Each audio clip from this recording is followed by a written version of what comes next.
ஆண்டவர் அவனுக்கு அற்புதங்கள் செய்வதற்கு முன்பதாக, நன்மைகளை பெறுவதற்கு முன்பதாக நம்பிக்கையோடு அவன் விசுவாசித்தான். சூழ்நிலை எல்லாமே அவனுக்கு எதிராக இருந்தது. தேவனுடைய வாக்கு தத்தங்களுக்கும் அவனுடைய சரீரத்துக்கும் எந்த சம்பந்தமும் கிடையாது. 100 வயது ஆயிடுச்சு. ஆனால் அந்த வாக்கு தத்தத்தை குறித்து அவிசுவாசப்படாதபடிக்கு ஆண்டவர் எனக்கு தருவேன்னு சொல்லியிருக்கிறார். அவரை நம்பிக்கையோட விசுவாசித்தான். நன்மையும் உண்டாவதாக. அல்லேலூயா, அல்லேலூயா. அவன் நம்பிக்கையோட விசுவாசித்தான்.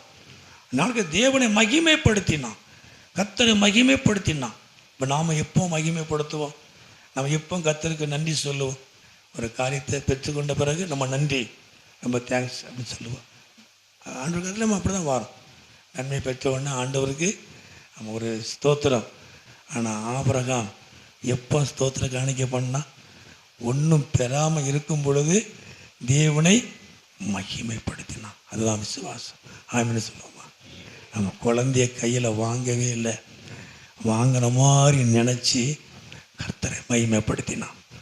தேவன் அவனை வெட்கப்படுத்தவே இல்லை. ஆமென்னு சொல்லுவோம். அல்லேலூயா.